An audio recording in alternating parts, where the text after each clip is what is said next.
आदाब, सत श्री अकाल, क्या हाल-चाल? आशा करता हूँ सब लोग खुश होंगे, अच्छे होंगे, सबकी तैयारी अच्छे से चल रही होगी। आज मैं जो आप लोगों के मन में अखबार से जो भय पैदा हुआ था ना, मैं उसको और अच्छे तरीके से निकाल दूँगा। जो अभी 2-4% बच्चे बचे हुए हैं, जिनको डर है कि यार परीक्षा कैंसल होगी, पोस्टें कम होंगी, वो डर बिल्कुल ही निकाल दूँगा और आप कॉन्फिडेंस से पढ़ाई करना शुरू हो जाओगे, एक मोटिवेशन मिलेगा। देखो, अभी अभी आप जाओगे आरआरबी भोपाल की वेबसाइट पे, तो आपको नोटिफिकेशन मिलेगा। वो नोटिफिकेशन मैंने थंबनेल पे भी लगाया है, मैं यहाँ भी लगा दे रहा हूँ, आप इसको पढ़ना। नोटिफिकेशन आने का मतलब आप समझ रहे हो ना? जैसे मैंने कल बताया था कि कल आप जब घर में हो तो मालगाड़ी की हॉर्न की आवाज़ आपको सुनाई देती है ना, इस लॉकडाउन में भी रेलवे चल रही है मेरे भाई। जैसे ही लॉकडाउन खुलेगा ना, रेलवे डबल स्पीड से चलेगी। और अब आप कहोगे कि रेलवे तो चलेगी, मालगाड़ी तो चलेगी, लेकिन परीक्षा होगी, इसकी क्या गारंटी है? तो गारंटी है मेरे भाई। गारंटी ये है कि अभी जो नोटिफिकेशन आया है, उसमें फिर से डेट को आगे बढ़ाया गया है, बताया गया है। जो डेट है वो आप पढ़ लेना, ठीक है?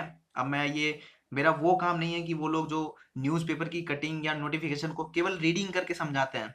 जिनके दिल के तार आपके दिल से नहीं जुड़े होते हैं, केवल पैसे से जुड़े होते हैं और व्यूज से जुड़े होते हैं। मेरा दिल का तार आपके दिल से जुड़ा हुआ है, इसलिए मैं एक सही तरीके से आपको जांच परख कर चीजें बतलाता हूँ, ताकि आपके अंदर भय ना रहे, आपको कॉन्फिडेंस मिले पढ़ने का। यार आप पढ़ोगे, कभी ना कभी तो मेरे को याद रखोगे ना, आपकी नौकरी लगेगी, किसी ना किसी मोड़ पे तो मेरी मदद करोगे ना। इसलिए कहता हूँ कि वैकेंसी बनी रहेगी, परीक्षा भी जल्द ही होगी। ये नोटिफिकेशन जो बार बार रेलवे दे रहा है ना, ये CEN 3 का नोटिस है। अभी देखना CEN बाकी के भी आएंगे, बाकी के भी आएंगे नोटिफिकेशन, क्योंकि निरंतर यही 4-5 बार से यही देखा जा रहा है कि CEN 3 का आता है, फिर बाकियों का आता है, तो बाकियों का भी आएगा। आप अब ये ऑब्जेक्शन ना ले लेना कि यार ये तो 3 का है, बाकी का कहाँ है, NTPC का कहाँ है, तो आएगा, उसका भी आएगा। ये तो शुरुआत है और डेट आगे बढ़ रही है। नोटिफिकेशन, इसका मतलब परीक्षा भी होने वाली है पक्का 100%। ये जैसे ही लॉकडाउन वगैरह खत्म होता है, ये बीमारी का प्रकोप हमारे भारत को छोड़ के जाता है, वैसे ही परीक्षा की डेट निर्धारित होगी। और मैं आपको अखबार के बारे में भी आज बताने वाला था। आपका आरआरबी इलाहाबाद के अंदर गोरखपुर की का एक हिंदुस्तान अखबार था, उसमें भी ये खबर आज छपी थी और वो खबर के बारे में मैं बताने वाला था, लेकिन उससे पहले ही नोटिफिकेशन आ गया। तो मैं नोटिफिकेशन को ज़्यादा ऑथेंटिक मानता हूँ, इसलिए मैंने नोटिफिकेशन के बारे में आपको बताया। आप डाउनलोड करके आरआरबी भोपाल की वेबसाइट से पढ़ सकते हैं। कितना दिन उसमें बढ़ाया गया है? लगभग 10-12 दिन और उसमें बढ़ाया गया है। मतलब बढ़ाने का मतलब ही यही है कि परीक्षा होगी, 100% होगी। यहाँ नोटिफिकेशन दिख रहा है, आप पढ़ सकते हो पूरा का पूरा, ठीक है? इस पूरे के पूरे नोटिफिकेशन में सारी चीजें लिखी हैं। हालांकि लिखी क्या है उससे हमें कोई लेना देना नहीं है, हमें अपनी पढ़ाई से लेना देना है। अगर आप ये सोचो ना कि इतने दिन डेट बढ़ा, इतने तारीख को परीक्षा होगी, तो ये बिल्कुल गलत चीज है। बस ये पकड़ के रखना चाहिए एक विद्यार्थी को कि परीक्षा होगी, परीक्षा होगी, पक्का होगी। परीक्षा हमेशा मतलब जरूर बिल्कुल 100% होगी। तो परीक्षा होगी, तो परीक्षा मांगती क्या है? परीक्षा मांगती है एक विद्यार्थी का मेहनत। वो पढ़ेगा, परीक्षा में बैठेगा, नंबर लाएगा, कट ऑफ के अंदर रहेगा, ज्वाइनिंग हो जाएगी।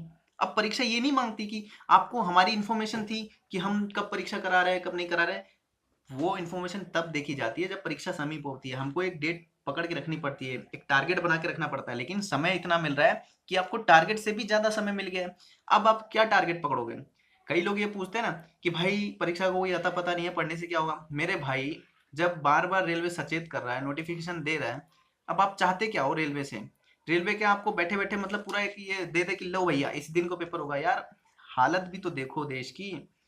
किसी को फजूल लफीती पसंद नहीं है, हर इंसान मजबूर होता है। हमें हर इंसान की चीजें समझनी पड़ती है। आज हमारे देश पे जो व्यवस्था आई है ना, उसको समझना पड़ेगा। लेकिन कई लोग ये कहेंगे कि ये व्यवस्था तो आज हुई है, आज से पहले भी तो एनटीपीसी का एग्जाम करा सकते थे। डिले हुआ है ये मानना पड़ेगा, लेकिन इस डिले में आपका भी तो कुछ तो फायदा है, आपको पढ़ने का समय तो मिल रहा है। यही परीक्षा जल्दी से हो जाती ना, तो आज आप में से मैक्सिमम लोग ये बैठ के बैठे होते कि शायद काश ये परीक्षा डिले हो जाता, काश मेरे पास और समय होता पढ़ने के लिए, काश ये परीक्षा साला होता ही नहीं, डिले हो जाता, कैंसिल हो जाता। ये सारी चीजें होती, लेकिन आज जब डेट बढ़ रही है, परीक्षा होना संभव है, तो आप इधर उधर उधर इधर। तो मेरा मानना है इस नोटिस को अच्छे से पढ़ लेना, ठीक है? डाउनलोड कर लेना। फिर से बता रहा हूँ, RRB भोपाल। और मैं उन लोगों के जैसा नहीं हूँ जो नोटिफिकेशन दिखा के चपलेबाजी करके पढ़ पढ़ के आपको निकल लेते हैं बता के, ठीक है? तो सही इन्फॉर्मेशन के पीछे रहिए, अफवाहों से बचें, यही मेरी दुआ है। ठीक है, तो आज के लिए इतना ही। जय हिंद, वंदे मातरम। आपसे कुछ देर बाद मैं एक मोटिवेशन वीडियो लाने वाला हूँ, तो उसको देखना। और हाँ, हाथ जोड़ के आप लोगों से विनती है, प्लीज प्लीज प्लीज, कि सच का साथ दो, सच को आगे बढ़ाओ। बहुत सारे लोग फेक चीजों को आगे ले जा के कई लोगों के मन में वायरस भर रहे हैं, लेकिन मैं उस वायरस को निकालने की कोशिश करता हूँ। जो भी 10,000, 5,000, 2,000, 1,000 लोग देखते हैं, 100, 50, 600, उनके मन में कम से कम मैं कुछ बात तो डाल पाता हूँ जिससे वो पढ़ने को प्रेरित होते हैं। एक इंसान को पढ़ने के लिए प्रेरित करना एक भूखे को खाने खिलाने के बराबर ही मैं मानता हूँ। कि आज मैं उसको पढ़ने के लिए प्रेरित कर रहा हूँ, हो सकता है कल उसकी जिंदगी बदल जाए, कल वो मुझे याद करे कि किसी इंसान की वजह से मैं पढ़ा, मैं बना। मैं ये नहीं कहता कि मेरी वजह से बन रहे हो, मैं थोड़ी ना कोई भगवान हूँ यार, मैं तो इंसान हूँ, लड़का हूँ आपके जैसा। लेकिन आपको पढ़ने के लिए प्रेरणा मिल रही है, तो इससे अच्छी बात नहीं है। और आपको पता है, देश में हर अच्छे इंसान के पीछे कई बुरे लोग लगे होते हैं, तो हमारे भी पीछे लगे हुए हैं, हमको भी डिमोटिवेटेड करते हैं, मैसेज करते हैं, उल्टे सीधे चीजें बोलते हैं, तो हम भी सुनने के लिए ही हैं। लेकिन जब एक इंसान गलत बोलता है, 100 सही बोलते हैं, तो 100 की तरफ देखना चाहिए, जैसा आप लोग बोलते भी हो। जब मैं बीच में मैंने रोक दिया था वीडियोस, तो आप लोग बताते हो। तो आप लोगों से हाथ जोड़ के विनती है कि सपोर्ट करने के लिए इधर एक एक भाई ने बोला था कि इधर नहीं होता सब्सक्राइब का बटन, इधर होता है, तो इधर होता है। आप प्लीज प्लीज उसको दबाना, शेयर करना, अपने छोटे भाई बहनों में जरूर इस वीडियो को शेयर करना, ताकि वो मोटिवेट हो पढ़ने के लिए। हालांकि इसमें मोटिवेशन नहीं था, लेकिन आप शेयर कर सकते हैं। जो रेलवे में जिन्होंने फॉर्म भरा है उनको शेयर कर सकते हैं। और रेलवे की हर इन्फॉर्मेशन के लिए इस चैनल को अवश्य सब्सक्राइब करें। सब्सक्राइब करने के बाद बेल जो आती है उसको भी दबाएं, ताकि वीडियो का नोटिफिकेशन आपको टाइम से मिल जाए। और इस वीडियो को लाइक ज़्यादा से ज़्यादा करें। जय हिंद, वंदे मातरम।